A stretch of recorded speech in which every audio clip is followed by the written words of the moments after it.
Hi everyone, it's Erol Ozsever again here in the guitar lab at Manatee School for the Arts in Palmetto, Florida.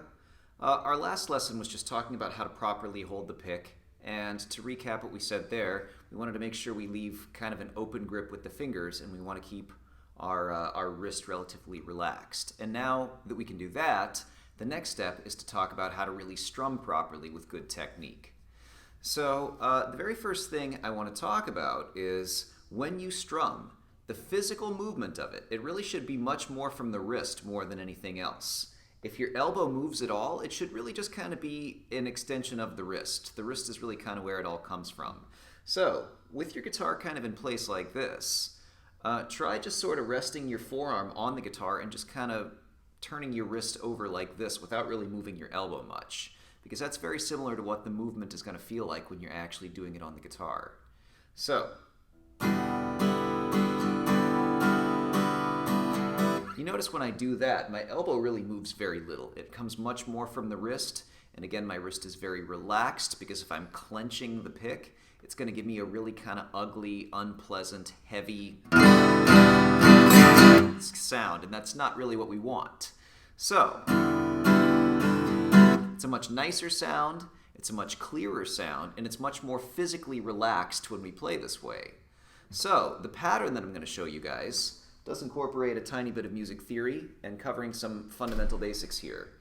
What we have here, 4/4, is our time signature, just indicating that we're going to count to 4. We're basically going to have a repeating pattern of 4 beats in each measure. Now what we have here, these notes with the stems are quarter notes, and those notes receive 1 beat each. These notes here, when we have 2 of them beamed together, those are 8th notes, which basically take the beat and split it into 2 smaller portions, called 8th notes. So, if we count this rhythm, we're going to get the count 1, 2, 3, and 4. 1, 2, 3, and 4. 1, 2, 3, and 4. So if you can count that back before you even try it, then it's great. Now another principle that I want to indicate to you guys is it's just the idea of it's aim-directed movement. You want to think about what you do before you actually do it. And if you can count that pattern out loud, you already know what you want it to sound like, and you're going to have that much more success when you actually try to play it on the guitar. So up here you may notice these symbols as well. So this symbol is actually a symbol for a downward strum, which is just the most natural way we do it, and I'll demonstrate in just a second here. And then we have 2 more downward strums, and then here, this one that kind of looks like a V, is our symbol for an upward strum. And then we have another down. So if we look at the counting, it would be 1, 2, 3, and 4. If we look at the strum directions, it's down, down, down, up, down. So try saying it to yourself both ways. First, 1, 2, 3, and 4. 1, 2, 3, and 4. Then try down, down, down, up, down, down, down, down, up, down, etc. Once you feel like you've got the hang of that, just try it out. If you know any basic chords, great. For right now, I'm going to play just an E minor 7 chord with 1 finger right here on the 5th string at the 2nd fret. Now I'm going to try that pattern again, and I'm going to say it aloud as I play it. Again, keeping the wrist relaxed, keeping an open grip with the fingers on the pick.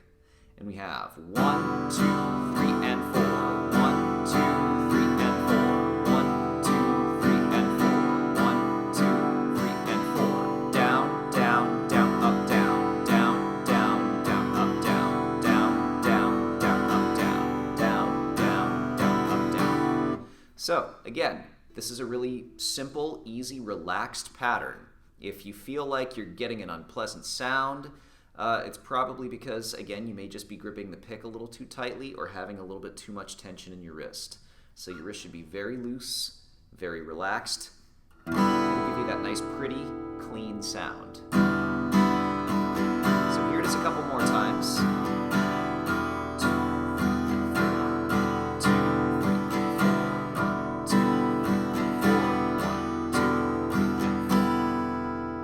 Have it.